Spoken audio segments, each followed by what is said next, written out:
Imagine waking up one morning to find that every struggle in your life, every physical ailment, every moment of confusion and pain stems from a single, horrifying truth. And it's not even your fault. You realize that your trembling hands, your difficulty breathing, and your clouded thoughts all trace back to decisions made before you were born. Your parents, driven by an obsession with keeping bloodlines pure, have condemned you to a life of suffering. You discover that your mother is your cousin, and your father is your uncle. Your grandmother is also your great-aunt. The family tree doesn't branch. It's a twisted vine, choking itself in its own coils. You are not the product of love, but of a calculated breeding program designed to preserve power and wealth with no regard for the human cost. This isn't fiction. This was reality for countless women throughout history, trapped in a web of genetic destiny they never chose. Before diving into these forgotten stories of survival and suffering, if you enjoy learning about the hidden truths of history, consider hitting that like button and subscribing for more content like this.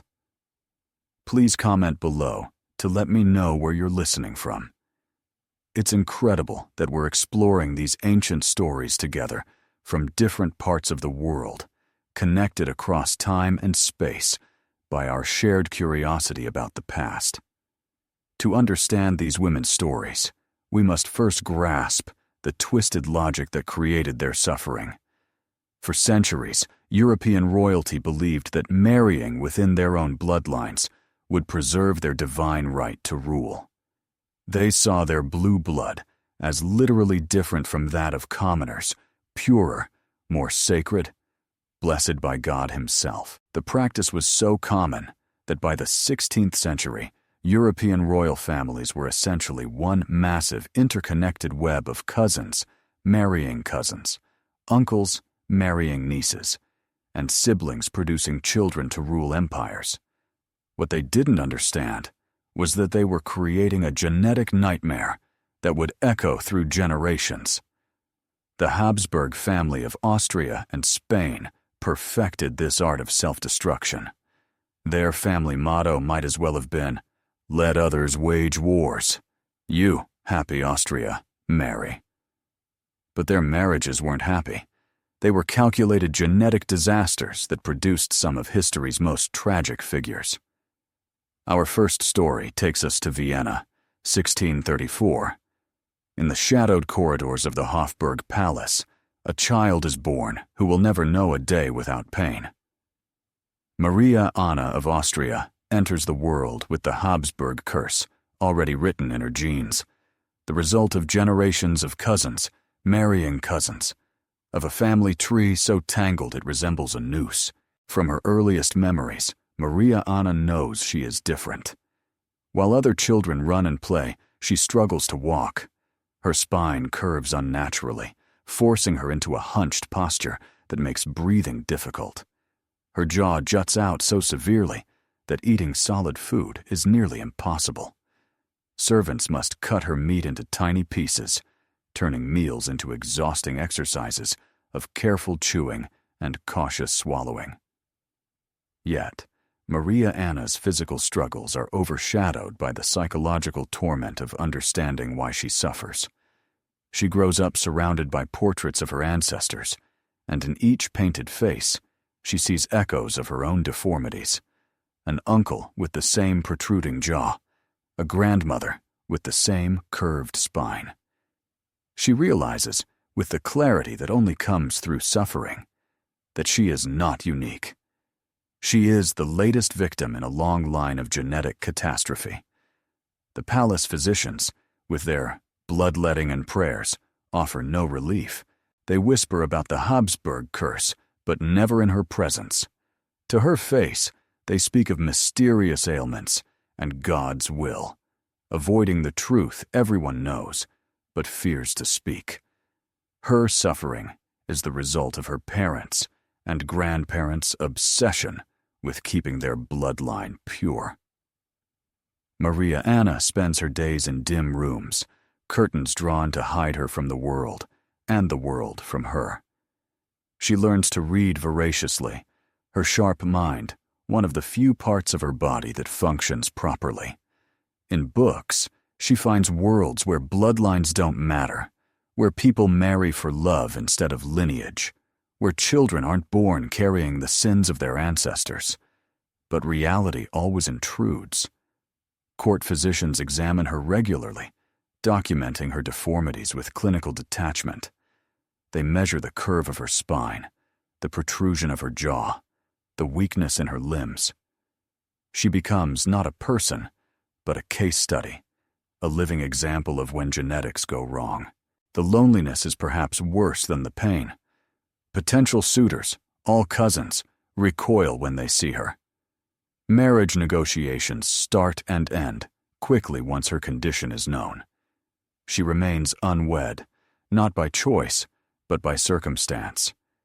Even in a world where cousin marriage is normal, her deformities are too severe to overlook. Maria Anna dies young, at 32, her body finally surrendering to the accumulated weight of genetic damage. Her death certificate lists various ailments, but the real cause is never written down.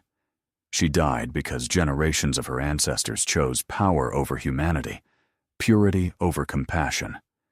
From Austria, our story moves to Spain, to perhaps the most tragic figure in this dark tapestry, Joanna of Castile, known to history as Juana la Loca, or Joanna the Mad.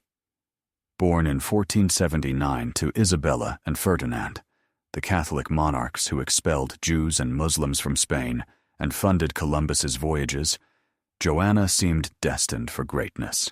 Instead, she became a cautionary tale about the cost of keeping bloodlines pure. Joanna's madness wasn't evident in childhood. She was intelligent, educated, and fluent in multiple languages. However, the seeds of her downfall were already sown in her genes. Her parents were cousins, part of an interconnected web of European royalty that had intermarried for generations. The first signs emerged after her marriage to Philip the Handsome of Burgundy. The union was arranged to strengthen political alliances, but became a psychological battleground. Philip was unfaithful, cold, and manipulative. Joanna's response was intense, obsessive love, which others interpreted as madness. But was it truly madness, or a natural reaction from a woman trapped in an impossible situation? Joanna had been taught that marriage was her highest calling, and producing heirs was her sacred duty. When her marriage became a source of constant humiliation and pain, her mind fractured under the pressure. The real tragedy began when Philip died, suddenly in 1506. Joanna's grief turned into something darker and more obsessive. She refused to allow his burial, traveling across Spain with his coffin, regularly opening it to kiss his decomposing corpse. This horrifying image reveals a deeper truth about her condition. She had been so isolated and deprived of genuine human connection that even death couldn't break her attachment to the one person who had shown her attention, however cruel. Her father Ferdinand, and later her son Charles the Wark, used her supposed madness as justification to lock her away. For 46 years, Joanna lived in confinement at the Royal Convent of Santa Clara in Tordesillas. The conditions were deplorable. She was kept in dark, cold rooms, given minimal food, and denied basic hygiene. Her attendants reported she would go weeks without washing, tear her clothes to shreds, and scream for hours. But here's the crucial question. Was Joanna truly mad, or was she driven to madness by her circumstances? Modern historians increasingly believe her madness was largely political, a convenient excuse to remove a legitimate queen from power. Her behavior, while extreme, can be understood as the natural response of someone suffering from severe depression, anxiety, and post-traumatic stress, worsened by decades of isolation and abuse. The genetic component cannot be ignored. Joanna's family tree shows clear patterns of mental illness, depression, and anxiety, conditions that become more common and severe with inbreeding. Her great-grandmother had similar episodes, and her daughter Catherine later showed signs of severe depression. The pattern was evident to anyone willing to see it. Juana died in 1555, still imprisoned and officially mad. Her death was barely noted. She had been erased from public memory decades earlier, dismissed as a troublesome madwoman, rather than recognized as a victim of a system prioritizing political convenience over human welfare. Our next story unfolds in the opulent halls of the Spanish court, where a young girl named Margarita Teresa bears the weight of empire in her frail body. Born in 1651, she is the daughter of Philip IV of Spain and his niece, Mariana of Austria. Yes, his niece, because by this time the Habsburg family had become so inbred that uncles routinely married their brothers' daughters, and no one found it unusual. Margarita Teresa's childhood is documented in exquisite detail through the paintings of Diego Velázquez, the court painter to the Spanish kings. In these masterpieces, we see a child who should be playing with dolls, but is instead dressed in elaborate court gowns, her small face already showing signs of Habsburg genetic issues. Look closely at Velázquez's portraits, and you'll see what the artist was too diplomatic to emphasize, but too honest to completely conceal. Margarita Teresa's jaw protrudes slightly, hinting at the severe deformities that would become more pronounced with age. Her eyes have a distant, almost vacant quality that suggests developmental delays. Her posture, even as a child, indicates the spinal problems that plagued her family. But the most tragic aspect of Margarita Teresa's story isn't her physical condition. It's her complete lack of control over her own life. From birth, every decision about her future is made by men who see her not as a person, but as a political tool. She is promised in marriage to her uncle Leopold I, Holy Roman Emperor, when she is still a toddler. The engagement is celebrated across Europe as a diplomatic triumph, with no one considering what it means for the child at its center. Margarita Teresa grows up knowing her only purpose is to marry her uncle and produce heirs to continue the Habsburg line. She receives the finest education available to women of her time, learning to speak several languages, play musical instruments, dance, and paint. Yet all these accomplishments are seen merely as ways to make her a more attractive bride to her uncle-husband.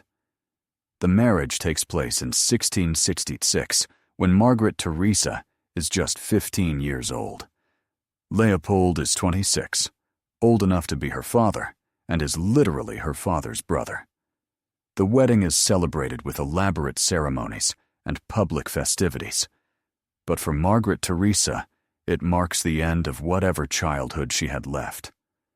The physical reality of her marriage is something that court records hint at, but never explicitly describe. Margarita Teresa is expected to produce children immediately, despite her young age and frail health. The pressure is immense, as the continuation of the Habsburg dynasty depends on her ability to give birth to healthy heirs. She becomes pregnant multiple times, but the outcomes are tragic. Her first child, a daughter, survives only a few months. Her second pregnancy ends in miscarriage. When she finally has a son who survives infancy, there is palpable relief at court, until it becomes clear the child has inherited the full range of Habsburg genetic issues. Margarita Teresa herself weakens with each pregnancy. The combination of health problems from inbreeding and the physical strain of repeated childbearing severely impacts her health. She suffers from what modern doctors would identify as severe anemia, respiratory problems, and possibly epilepsy. Court physicians document her decline with clinical precision, noting her increasing speech difficulties, frequent seizures, and inability to keep food down. However, they never connect these symptoms to the genetic damage caused by generations of inbreeding. Margarita Teresa dies in 1673, just 6 years after her marriage, at age 21. Official records list her cause of death as fever, but in reality, her body simply succumbed to the accumulated genetic defects and physical trauma. Her death is mourned throughout the empire, but for the wrong reasons. Courtiers and diplomats lament the loss of a potential source of heirs, not the tragedy of a young woman whose life was sacrificed to preserve a bloodline already damaged beyond redemption. Our journey now takes us to the glittering court of Versailles, where behind the elaborate ceremonies and magnificent architecture, a Spanish princess named Juana of Austria grapples with the hidden costs of her Habsburg heritage. Born in 1601, she is the daughter of Philip III of Spain and Margaret of Austria, yet another uncle-niece pairing considered not just normal, but desirable among European royalty. Anna's early life in Madrid follows the familiar pattern of royal inbreeding consequences. She develops slowly, showing the characteristic learning difficulties that plagued many Habsburg descendants. Her jaw protrudes noticeably, making speech difficult and eating laborious. Perhaps most tragically, she exhibits signs of what modern medicine would recognize as severe anxiety and depression, conditions that make her daily life a constant struggle. In 1615, at age 14, Anna is married to Louis XIII of France as part of a complex diplomatic arrangement meant to cement peace between Spain and France, two powers that had been at war for decades. What no one considers is the psychological impact on Anna herself. She is torn from everything familiar and thrust into a foreign court where she is expected to quickly adapt to new customs, a new language, and a new role as queen. The French court initially welcomes her with elaborate celebrations, but the reality of her situation quickly becomes apparent. Louis XIII is a cold, distant husband with little interest in his young wife. He struggles with personal issues, which modern historians suggest include severe depression and possible homosexuality feelings that, at the time, could neither be acknowledged nor acted upon. Anna is caught between two impossible expectations. As Queen of France, she must produce male heirs to secure the succession.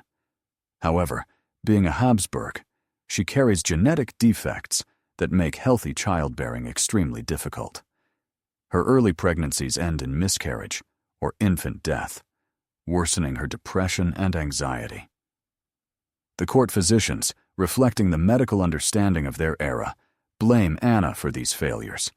They subject her to painful and humiliating treatments like bloodletting, purging, and bizarre dietary restrictions. They regularly examine her intimately, searching for what they call defects in her feminine nature. No one considers the genetic issues from generations of cousin marriages. As the years pass without a surviving heir, Anna's isolation grows.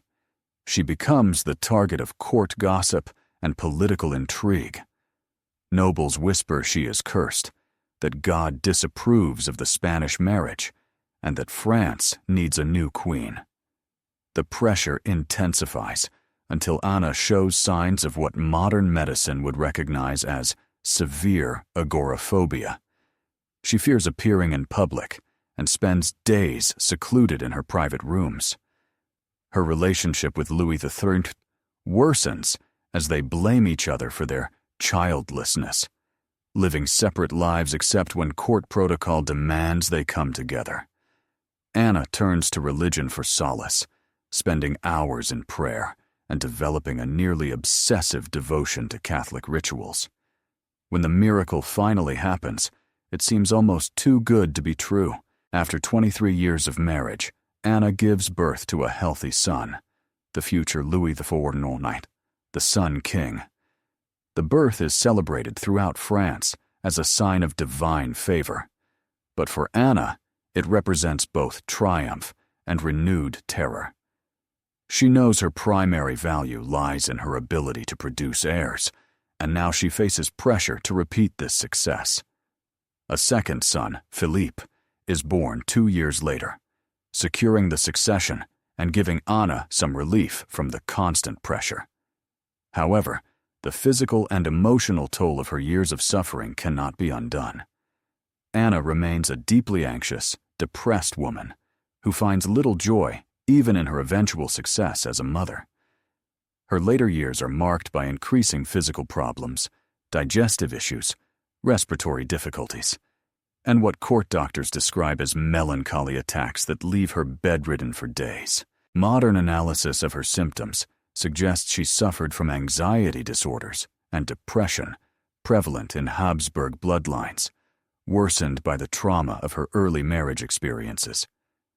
Anna died in 1666, having outlived her husband and seen her son become one of Europe's most powerful monarchs. Yet, her legacy isn't the political success celebrated in history books. It's the human cost of a system that treated women as breeding stock and overlooked the genetic consequences of dynastic marriages. While Marie Antoinette is mainly remembered for her role in the French Revolution, her story is deeply tied to the Habsburg tradition of inbreeding and its effects. Born in 1755, she was the daughter of Empress Maria Teresa of Austria and Francis I, Holy Roman Emperor. This marriage, though not as closely related as some Habsburg unions, still carried the genetic legacy of centuries of cousin marriages. Marie Antoinette arrived in France in 1770 as a 14-year-old bride, bearing not just the hopes of the Austrian-French alliance, but also the hidden burden of Habsburg genetic inheritance. Her famous portraits by artists like Elisabeth Vigée-Lebrun show a beautiful woman, but also reveal subtle signs of family traits: a slightly protruding lower lip and the distinctive Habsburg jawline, which became more pronounced with each generation of inbreeding. However, Marie Antoinette's real struggles weren't immediately visible. Like many Habsburg descendants, she suffered from what court physicians termed feminine difficulties: severe menstrual problems, frequent miscarriages, and what modern medicine would recognize as hormonal imbalances, likely caused by genetic factors. Her marriage to the future Louis XVI was troubled from the start, but not in the way gossip suggested. Both young people were grappling with their own genetic inheritances. Louis XVI exhibited signs of developmental delays and social awkwardness, complicating intimacy, while Marie Antoinette battled the anxiety and depression that had plagued Habsburg women for generations. The pressure to produce an heir was immense. For 7 years, the marriage remained unconsummated, sparking vicious rumors about both partners. Court physicians regularly examined Marie Antoinette, searching for physical reasons for the couple's failure to conceive.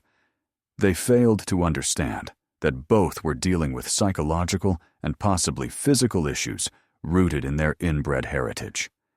When Marie Antoinette finally became pregnant, her difficulties persisted. Her first pregnancy was marked by severe morning sickness, anxiety attacks, and what modern doctors would recognize as prenatal depression. Her daughter, Marie Teresa, was born healthy, but subsequent pregnancies were marked by miscarriages and infant deaths, which took a severe psychological toll. The most tragic aspect of Marie Antoinette's story is how her genetic inheritance intersected with the political turmoil of the French Revolution. Her anxiety and depression, likely worsened by hormone issues linked to inbreeding, made it hard for her to manage the complex political landscape around her. Her tendency towards impulsive decisions and emotional outbursts, which might have been manageable in a stable environment, became critical flaws as France plunged into revolution. Court observers noted her increasingly erratic behavior as the political situation deteriorated. She swung between periods of manic activity and deep depression, unable to maintain the consistent political judgment the crisis demanded. Modern historians debate whether these mood swings were purely circumstantial or reflected underlying psychiatric conditions common in Habsburg bloodlines. The famous phrase, "let them eat cake," which she likely never said, shows how her enemies used what might have been symptoms of genetic mental health issues to portray her as callous and out of touch. Her real tragedy wasn't callousness, but quite the opposite. She was overwhelmed by the suffering around her and lacked the psychological tools to cope effectively. During her imprisonment and trial, Marie Antoinette showed remarkable courage, but also signs of the dissociative episodes that had affected other Habsburg women under extreme stress. Guards noted her confusion, difficulty focusing on questions during interrogation, and tendency to retreat into herself when faced with overwhelming pressure. Her execution in 1793 ended not just a life, but a genetic line that had shaped European history for centuries. In her final moments, she reportedly showed the dignity that had always been her best trait, but also the resignation of someone who never fully understood why her life had been so difficult. To truly grasp the scope of Habsburg genetic tragedy, we must examine not just individual women, but entire generations destroyed by inbreeding. The Spanish infantes of the late 17th and early 18th centuries represent perhaps the most concentrated example of genetic catastrophe in European royal history. These were the daughters and granddaughters of Charles VI of Spain, himself so inbred that his genetic coefficient, a measure of how closely related his parents were, was higher than that of children born to siblings. Charles II was impotent, epileptic, and possibly intellectually disabled, the product of 16 generations of Habsburg inbreeding. But Charles VI's sisters and female cousins, the Infant, suffered perhaps even more because they were expected to marry and have children. Their stories read like medical case studies of the consequences of genetic isolation. Maria Margarita, born in 1651, showed significant developmental delays from a young age. Court records describe a child who couldn't speak clearly until she was 7, had difficulty walking, and exhibited signs that modern medicine would recognize as autism spectrum disorders. Despite this, she was still considered eligible for marriage due to her royal lineage. Her sister, Margarita Teresa, displayed different but equally tragic symptoms. She suffered from what court physicians called falling sickness, likely epilepsy, and had such severe respiratory problems that she struggled to climb stairs. Her jaw was so malformed that she could eat only liquid foods, and her spine was so curved she needed support to sit upright. These women grew up in the Alcazar of Madrid, a palace that functioned more like a hospital than a royal residence. Teams of physicians, surgeons, and priests attended to various royal children, all suffering from different manifestations of the same underlying genetic catastrophe. Palace records from this era read like a medical textbook on the consequences of inbreeding, epilepsy, developmental delays, physical deformities, immune system failures, and psychiatric disorders. Yet even in their suffering, these women were expected to fulfill their primary royal duty, producing heirs. Marriage negotiations continued despite their obvious unfitness for childbearing. European courts received detailed medical reports on their conditions, not out of concern for their welfare, but to evaluate their potential as breeding stock. Maria Margarita was eventually married to her cousin, Leopold IV, Holy Roman Emperor, who had previously been married to Margaret Teresa. The marriage was doomed from the start. Maria Margarita's developmental delays made it impossible for her to understand her marital duties, while her physical issues made consummation extremely difficult. The psychological torture of these arrangements cannot be overstated. These women grew up knowing their only value lay in their ability to produce children, yet their genetic inheritance made healthy childbearing nearly impossible. They lived with the constant fear of pregnancy, knowing each conception risked not only their own lives, but would likely produce children even more damaged than themselves. Court records from this period reveal the human cost in heartbreaking detail.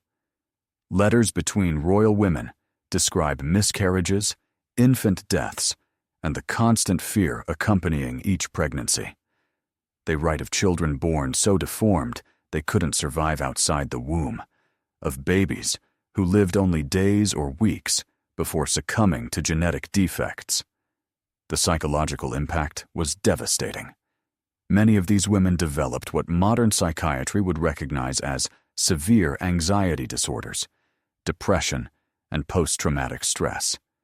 They became reclusive, avoiding public appearances, ashamed of their looks, and perceived failures as wives and mothers. Tragically, they often blamed themselves for not being able to produce healthy heirs. The genetic science that could explain their condition was centuries away, so they saw their struggles as personal failures or divine punishment. This self-blame added more suffering to lives already burdened by physical and emotional pain.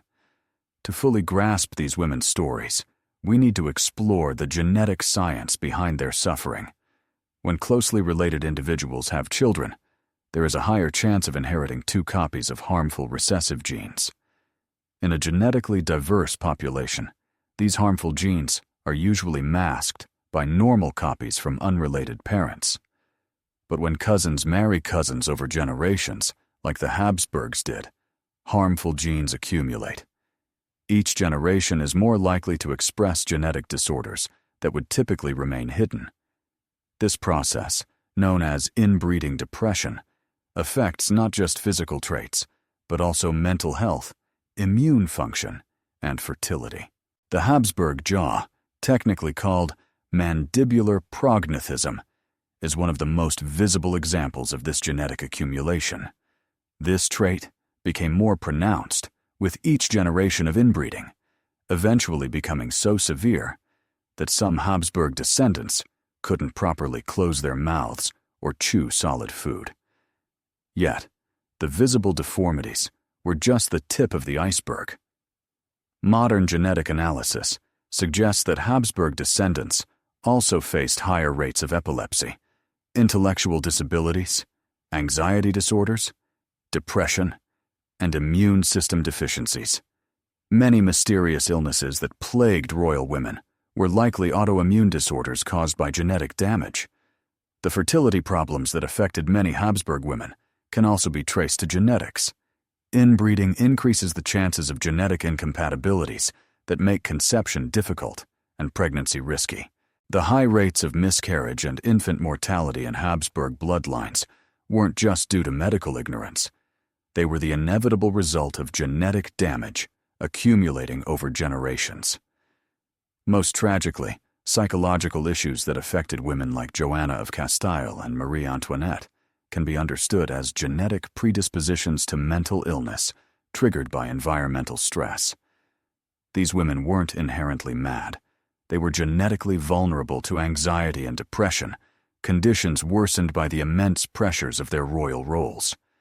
What makes these stories even more tragic is how the system perpetuated itself, despite clear evidence of its harmful effects. Royal courts kept extensive records of the health issues that plagued inbred bloodlines, yet they continued to arrange cousin marriages for political gain. Court physicians detailed the physical and mental health problems affecting royal children, but these reports were seen more as curiosities than as warnings about genetic damage.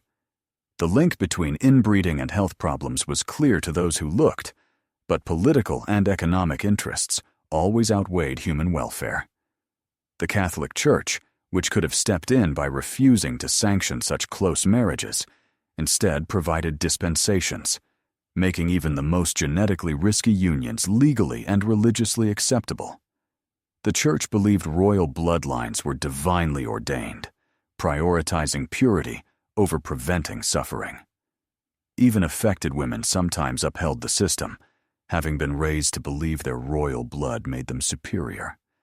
Some sought marriages with relatives to preserve their perceived genetic inheritance, unaware they were part of their own genetic downfall. Heartbreakingly, each generation of women hoped their children would escape the genetic curse afflicting their families for centuries. They endured multiple pregnancies and miscarriages, hoping the next child would be healthy. The Habsburg genetic experiment ended with Charles II of Spain, whose death in 1700 without heirs led to the War of Spanish Succession.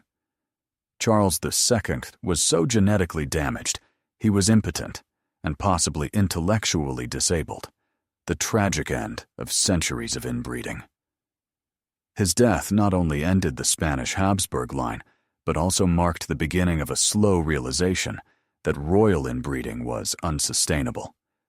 While cousin marriages among European royalty continued, they became less common and less closely related as courts began to grasp the genetic risks. The women we've discussed were victims of a system that valued political convenience over human welfare and genetic purity over health. They suffered and died, not due to personal failings or divine displeasure, but because their ancestors prioritized short-term political gain over long-term genetic consequences. Their legacy is not only the historical record of their suffering, but also the scientific understanding that emerged from studying their condition. Modern genetics owes much to the tragic Habsburg experiment in inbreeding, as their suffering contributed to our understanding of genetics and the importance of genetic diversity for human health. Although royal inbreeding on such a scale is largely a relic of the past, the factors that led to these tragedies still exist in different forms. Isolated communities worldwide continue to practice cousin marriage, often resulting in similar genetic consequences. The fundamental conflict between preserving cultural traditions and safeguarding genetic health persists in various contexts. More broadly, these stories remind us of the dangers of treating people as tools rather than as individuals deserving dignity and choice. The Habsburg women were reduced to their reproductive roles, valued only for their ability to produce male heirs and maintain bloodlines. Their personal needs, desires, and well-being were secondary to political considerations. This dehumanization isn't unique to the royal courts of the past. Throughout history, and continuing today, women have often been reduced to their reproductive roles, with their worth measured by their ability to produce children for the benefit of others. The Habsburg tragedy is an extreme example of a pattern that persists in various forms worldwide. As we conclude these tragic stories, we must confront an uncomfortable truth. The suffering of these women served a purpose, though not the one their tormentors intended. Their pain, documented in court records and medical texts, provided crucial evidence for the development of modern genetics. The Habsburg genetic experiment, horrific as it was for those who endured it, provided science with invaluable data about the consequences of inbreeding. Our modern understanding of recessive genes, genetic diversity, and hereditary disease patterns partly developed from studying the tragic outcomes of royal cousin marriages.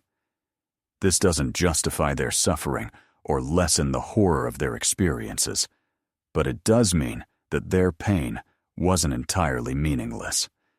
The knowledge gained from studying their condition has helped prevent similar tragedies and contributed to our understanding of human genetics.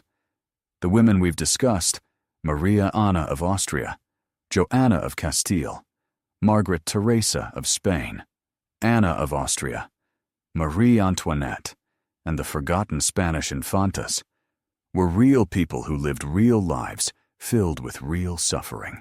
They weren't just historical footnotes or genetic case studies. They were daughters, wives, mothers, and human beings who deserved better than the fate that genetics and politics conspired to give them. Their stories serve as a reminder of the importance of prioritizing human welfare over political expediency, recognizing the individual dignity of every person regardless of social status, and understanding that even the most powerful institutions can perpetuate tremendous suffering when they lose sight of basic human values. Join me now as we revisit that moment of harsh realization we imagined at the start, waking up to find your life shaped by choices made before you were born, by ancestors who prioritized bloodline purity over human welfare. For the women whose stories we've explored, this was not imagination, but their daily reality. They lived knowing their physical pain, mental anguish, reproductive issues, and social isolation all originated from a genetic inheritance tainted by generations of inbreeding. They bore not only their suffering, but the accumulated burden of centuries of poor decisions by those who should have known better. Yet, in their pain, we discover something profound about human resilience. Despite their circumstances, many of these women found ways to assert their humanity. Marie Antoinette became a scholar, finding intellectual freedom despite her body's limitations. Juana maintained her fierce love even amid madness. Margarita Teresa endured her suffering with dignity. Anna found solace in faith. Marie Antoinette faced death with courage. Their stories remind us that even in the darkest times, the human spirit can assert its worth. They also remind us of our duty to learn from their suffering, ensuring our pursuit of political, economic, or social goals never again requires the systematic destruction of human beings. The curse of maintaining pure bloodlines has ended, at least in its most extreme forms. But the memory of these women and their suffering endures, a testament to the cost of valuing ideology over humanity, tradition over compassion, and power over love. In the end, their legacy is both tragic and redemptive. Tragic because their suffering was preventable, redemptive because their stories help ensure such systematic genetic destruction will never again be pursued for royal purity. They paid the ultimate price, so we could learn a lesson their ancestors ignored, that human worth cannot be measured by bloodline, and true nobility lies in acknowledging our common humanity. Their voices, silenced by death and time, still resonate through history with a simple, profound message. Remember us not for our royal titles or political significance, but as human beings who deserved better than the fate imposed by genetics and politics. Remember us and learn from our suffering, so others might be spared the curse of keeping bloodlines pure.